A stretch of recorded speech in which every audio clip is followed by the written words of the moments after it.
신약. 이분이 앙댕팡당전 초기 앙댕팡당전 협회장이었고 그 리더였죠. 그 신인상주의 화가들 대다수가 같이 어울렸던 화가들이 다 무정부주의자들 혹은 그 사회주의 이런 성향의 화가들이거든요. 되게 이념적으로 되게 위험해 보이잖아요. 당시에는 이런 예술가들이 많았습니다. 모네, 쉐라의 영향을 많이 받았어요. 친구, 그 이전에는 인상주의 화가 실제 이제 교류를 했고, 그 다음에 반고랑 교류가 많았습니다. 반고가 의외로 친구가 좀 있었어요. 그 한때 파리 외곽에서 반고랑 풍경을 같이 많이 그렸다고 합니다. 그리고 한때는 또 반고 집 아르레 살 때 놀러 가기도 했었대요. 근데 반고우가 친구들한테 자기 독립 화파 만들라고 편지를 딱 보내는데 다 씹혔다고 그랬죠. 분명히 폴 시작한테도 보냈을 것 같아요. 씹혔으니까 그 기록이 없겠죠. 아무튼 마티스랑도 좀 친구였어요. 마티스가 한때 신인상주의 화가였거든요. 그래서 남프랑스에서 같이 그림도 그리면서 마티즈 그림을 최초로 구매해준 친구가 폴 시작입니다. 대표작이 요 그림, 펠릭스 페네옹, 아까 신인상주의라는 말을 읽게 한 이론가, 이 사람이 절친이거든요. 우리끼리 어울리죠? 이 사람을 그린 초상이에요. 근데 이 뒤를 보면 오르피시즘이라고 해야 되나? 그 뭔가 색채를 이렇게 디자인적으로 정리한 화파들이 큐비즘 이후에 등장하잖아요. 그런 화파, 오르피시즘 혹은 큐비즘에도 영향을 줬고 현대의 그 뿌리가 되는 디자인의 개념이 이때 이미 나오기 시작하죠. 꼭 폴 시작뿐만 아니라 탈인상주의, 신인상주의 시대가 겹치잖아요. 전체적으로 후기 인상주의라고 이제 보는 게 맞겠죠. 이 시대에 이 화가들 그림 보면 이미 3차원 3D에서 벗어나서 평면을 시도한 화가들이 등장하기 시작하죠. 폴 시작뿐만 아니라 세잔 고갱이 그랬고요. 이후에는 뭐 겹치긴 하지만 마티즈가 그랬고요. 아무튼 신인상파가 순간 포착을 너무 강조한 나머지 형태의 중요성을 무시한다라고 생각을 했대요. 이때 당시 신인상주의 화가들이. 그래서 다시 돌아와서 전통을 고수했다고도 평가받는 게 그림의 질서나 구도, 형태를 회복해야 된다고 주장했던 게 폴 시작을 중심으로 한 신인상주의 화가들이다 라는 거죠. 그래서 이전 형태가 뿌연 모네, 시슬레, 피사로 같은 화가들에 비해서 형태가 비교적 좀 뚜렷한 편입니다. 회화적인 완결성이죠. 이런 게 전통적으로 정초현님 말씀대로 미래파에도 영향을 줬다고 많이 보죠. 오르피시즘 뿐만 아니라 폴 시작 중요한 화가입니까? 이번 기회에 알아주시면 좋을 것 같아요. 진짜로 하이하정님 말씀대로 오즈의 마법사 느낌 나네요.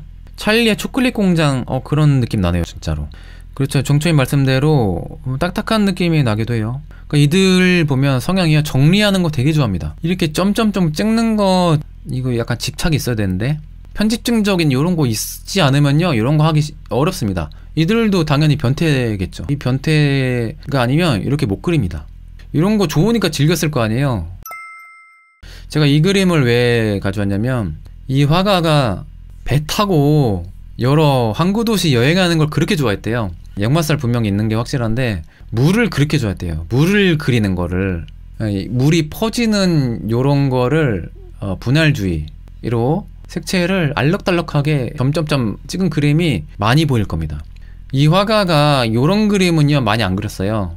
대다수는 항구도시에 물을 진짜 많이 그렸습니다.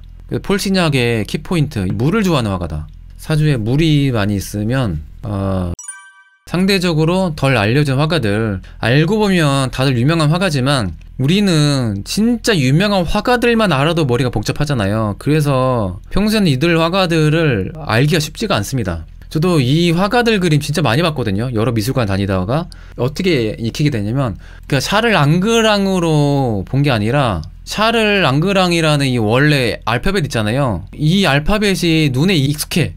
그래서 내가 이게 많이 봤던 화가라는구나를 뒤늦게 알게 되는 거예요. 제가 아까 말씀드렸죠. 그래서 화가 이름 외우지 말라고. 그냥 익숙해지는 게 훨씬 낫다고. 거리의 커플이라고 해서 이 샤를 앙그랑은 초반에 그 풍경의 거장 바르비정파의 유명한 화가 밀리의 친구 카미오 코로의 영향을 많이 받았대요. 그래서 그런지 모노톤으로 이 분위기 있는 그림을 많이 구사를 하네요. 그리고 이후에는 모네 피사르 영향도 받았고 고흐와도 또 인연이 있었고 고흐 은근 친구 있었네요. 은근 파리 있을 때 인맥이 좀 있네요. 그래서 이 평가를 할 때요, 그림이 아주 분위기 있는 스타일을 고수하거든요. 시적이다라는 이런 평가를 많이 내리더라고요. 아까 분할주의는 그러면 원색들을 위주로 쓰는 게 아니냐, 그렇게 볼 수도 있죠.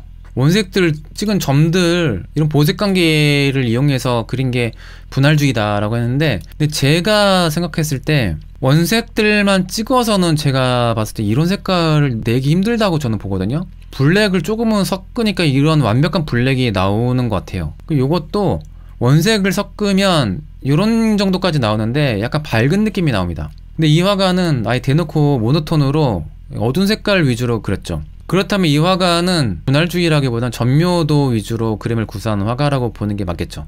이론상으로는 그렇지만 그걸 응용하는 것은 제 각각이거든요. 그래서 다들 스타일이 조금씩은 다르다라고 볼 수가 있죠. 분할주의 그림 봤을 때 제목 안 보면 구별이 안 되더라고요. 폴 시작도 그렇고 이거 폴 시작 그림 아니야 했는데 아니에요. 그에 반해서 이 화가는 이 구별이 좀 돼요.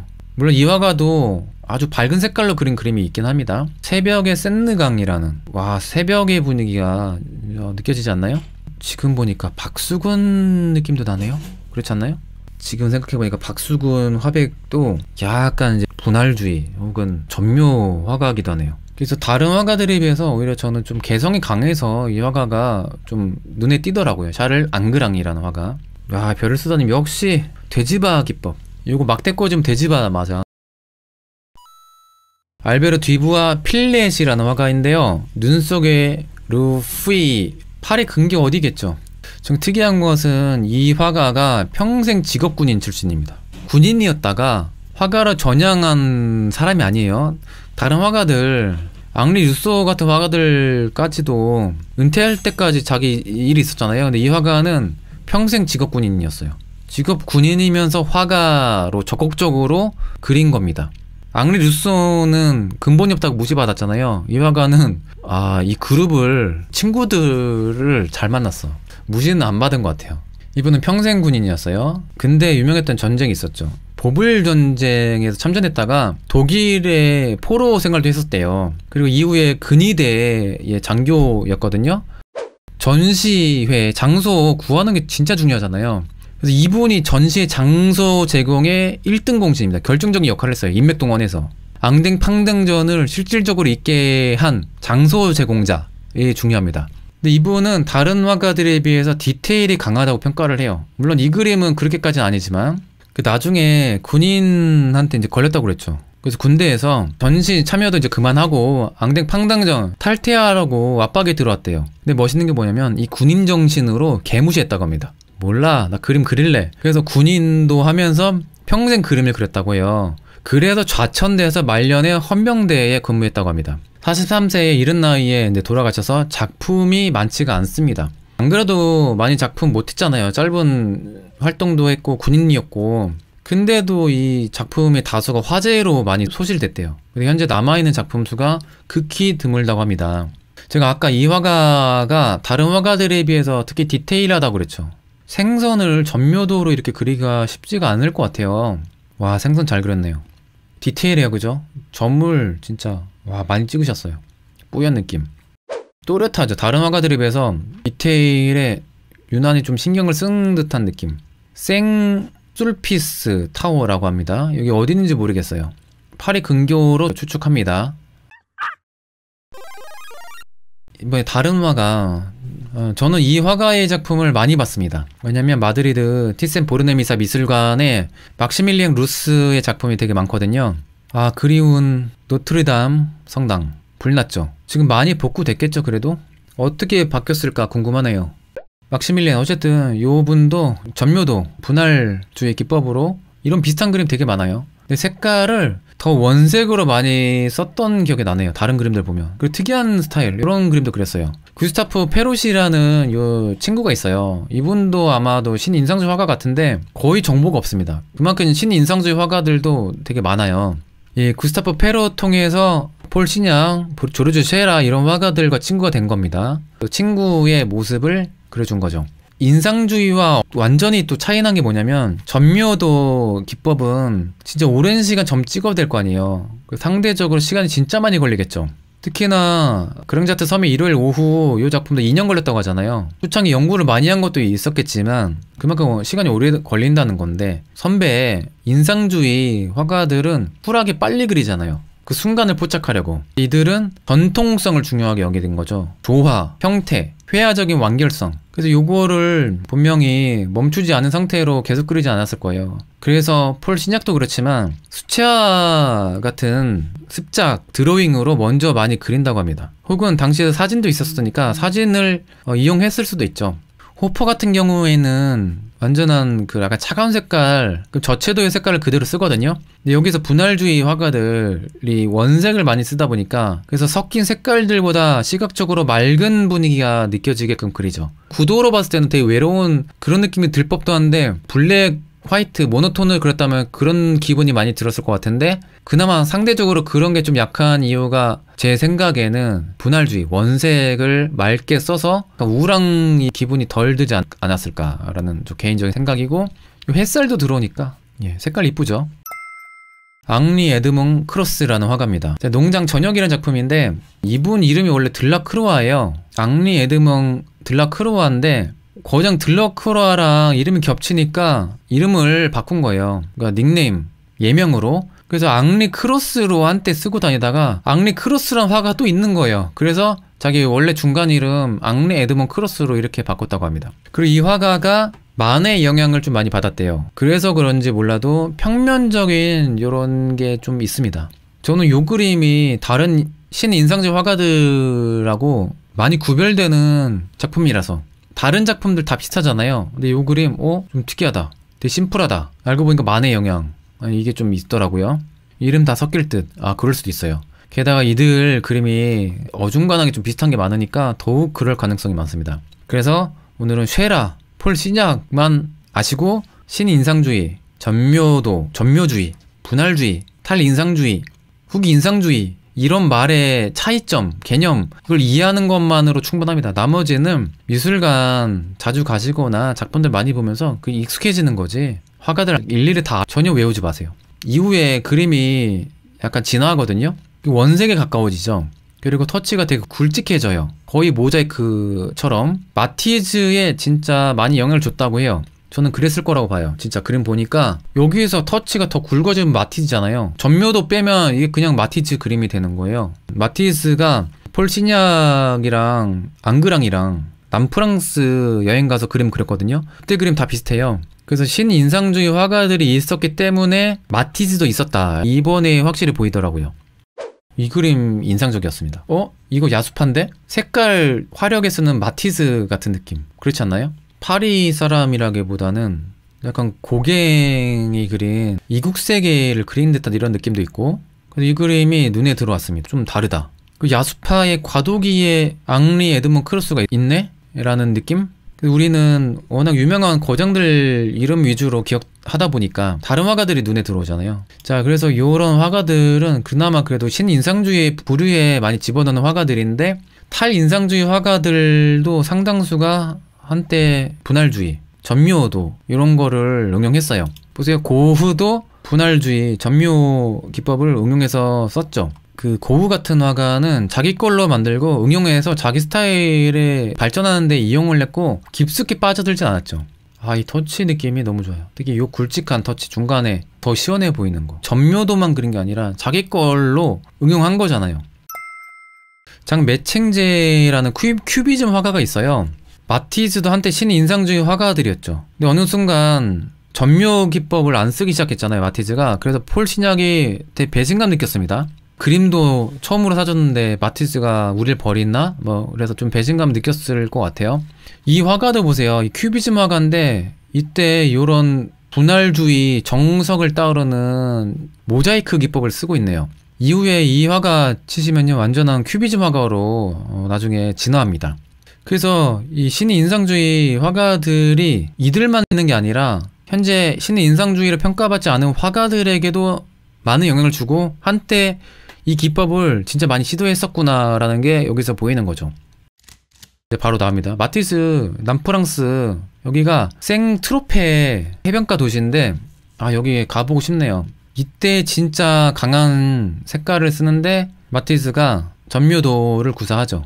마티즈의 강렬한 원색 대비도 저는 그 시초가 신인상주의에서 출발했다고 봅니다. 사치, 평온, 쾌락이라는 작품. 이 그림이 바로 폴 시작이 처음으로 산 그림이에요. 마티즈가 그림 처음 팔렸을 때가 이 그림이에요. 앙댕 팡당전에서 그 이슈가 된 게 바로 이 앙리 마티즈죠.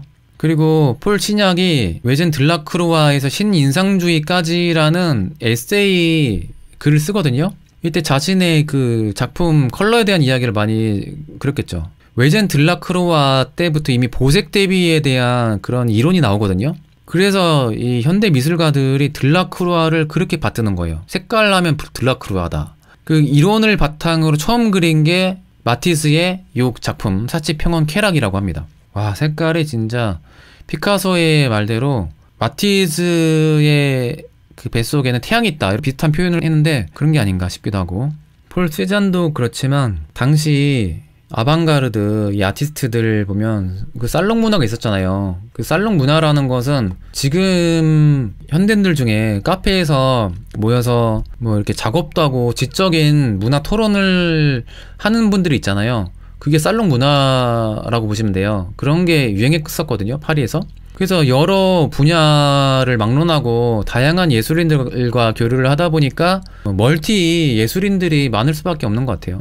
자, 그리고 카미오 피사로도 한때 신인상주의 화가들과 교류를 했습니다. 피사로가 밀레 영향을 받아서 요런 이삭 줍는 사람들, 농부들을 많이 그립니다.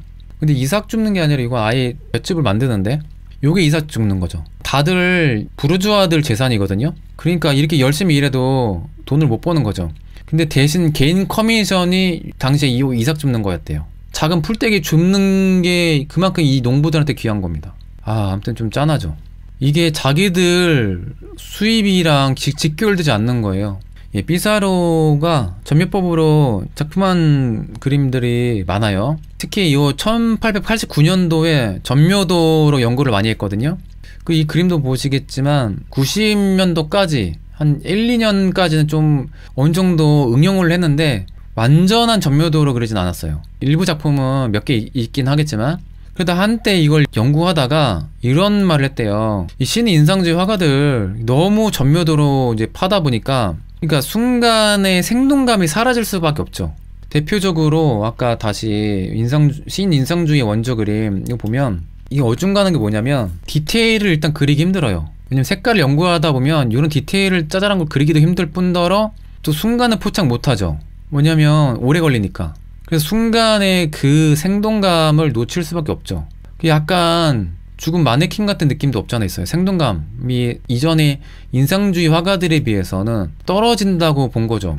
피사로가 이게 맞는 건가 습작을 해야 되고, 그래서 뭐라고 평가하냐면 미학을 위해서, 미학이란 게 약간 과학적으로 접근하고 막 그런 거 좋다 이거야. 근데 그러면서 생명을 저버렸다 라고 평가를 하고, 이 뒤로 신인상주의에서 이제 다시 벗어나서 다시 인상주의로 돌아왔다는 평가도 있더라고요.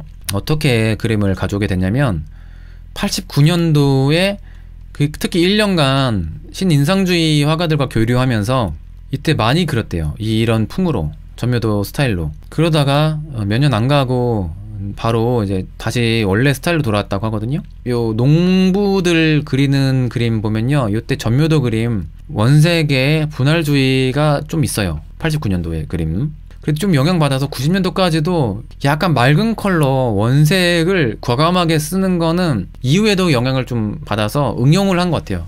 완전한 분할주의가 아니라 자기 걸로 만들고 응용까지만 하고 그 뒤로는 깊게 관여는 안 했다라는 게 피사로가 아닐까, 이렇게 볼 수가 있습니다. 끝까지 방송을 잘 들어주셔서 감사합니다. 저는 허세미술관의 관장 이안이었습니다. 아스타 루에고 부에나스 노체스. 여러분 굿밤 되세요.